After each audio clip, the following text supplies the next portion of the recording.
Opa,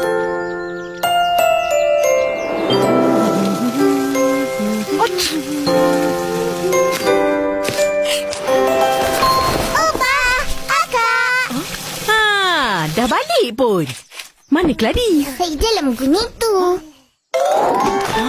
Oh, banyaknya. Atuk dah potong-potong kan?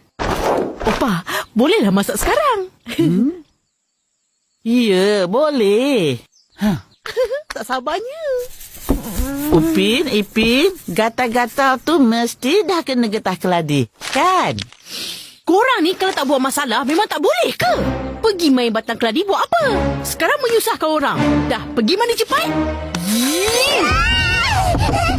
Kena budak-budak ni.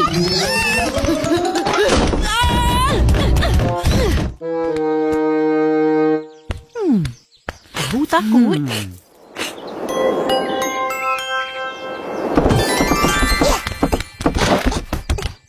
Opa buat apa tu?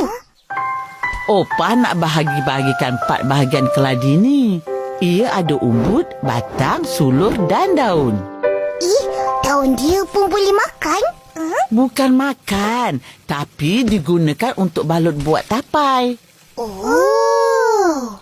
Hari ni, kita masak lemak sulur keladi kemahang. Sulur keladi ni manis. Jangan lupa taruh garam dan asam keping sekali. Kena letak ke? Ya, kena. Untuk buang getahnya. Kalau tak, hanya orang makan nanti habis gatal-gatal. Oh. Kau berdua dah hilang gatal? Dah. Ubat siapa yang Akak bagi tu? Bicara. Bagus. Mari kita mula masak. Upin, Ipin, nyalakan api dekat luar.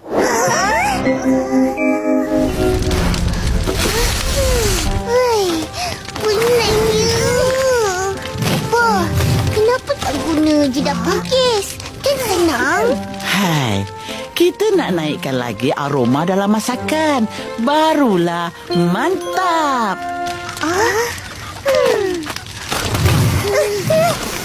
Ros, bawakan periuk tanah liat tu.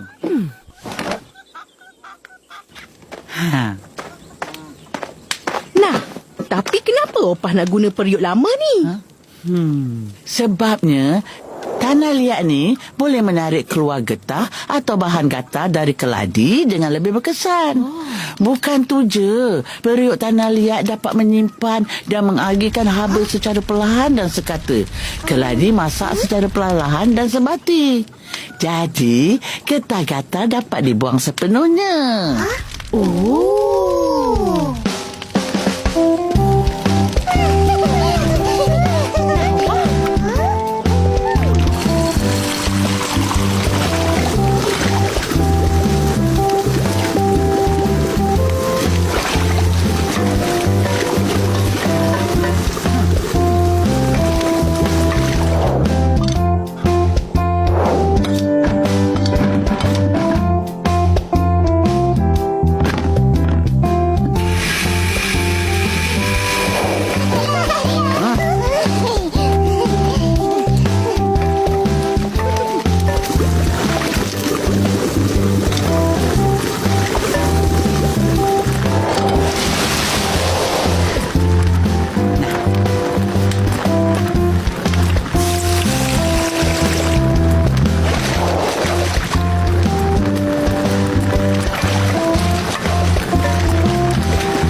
Opah kata gulai ni sepi turun-temurun. Tapi Opah tak pernah masak pun untuk kita orang. Kenapa? Kenapa? Sebab abah korang lah. Dulu, gulai keladi kemahang ni sangat digemari orang. Bila ada kenduri je, wajib ada gulai ni. Agaknya satu kampung pandai masak gulai ni. Betul. Dan keluarga Opah antara pakar dalam membuat gulai ni. Tapi, bila orang tua semua dah tak ada, gulai ni pun hilang. Kenapa hilang? Iyalah, anak muda tak nak belajar. Mereka kata leceh. Jadi tak tahu cara nak buat. Oh, lepas tu Opah? keluarga Opah tetap teruskan buat gulai keladi kemahang. Hinggalah Opah pun pandai masak gulai keladi turun-temurun ni. Patutlah Atuk kata Opah seorang je pandai masak gulai ni. Betul-betul teringin nak rasa.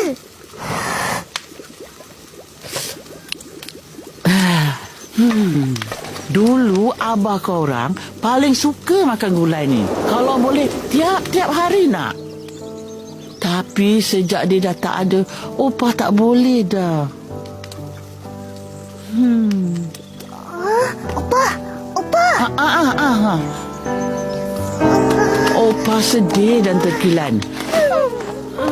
Hari tu Opah dah sedia masak gulai keladi kegemaran abang kau. Tapi dia tak sempat nak rasa. Dia pergi buat selama-lamanya.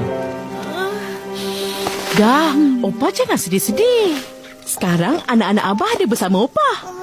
Nanti kita sama-sama makan gulai keladi kemahang Opah yang terpaling sedap. Betul.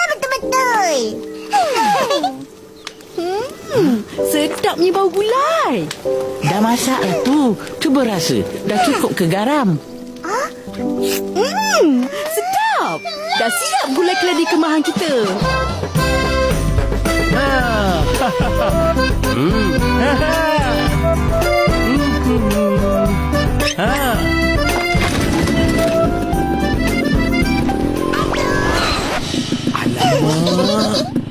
Nak ke mana? Nak ke gerai mutu. Apa hal datang? Opah, ajak Atuk makan kat rumah malam ni. Ada gulai keladi kemahang. Atuk tolong ajak Uncle Mutu dengan Uncle Atok sekali ya. Pasal gulai keladi kemahang, semua boleh datang.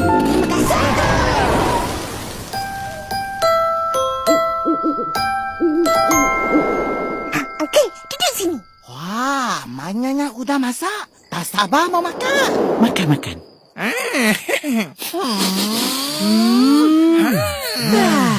Wish, kenangan betul gulai kemahang ni. Ya loh, sudah lama tak makan ini. Ayo. Sekarang boleh makan. Makanlah.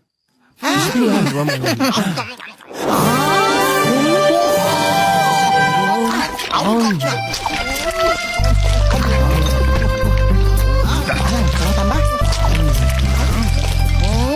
Banyak sedap kok. Betul. Kasih tambah sini. Tambah lagi Uncle. Banyak lagi tu.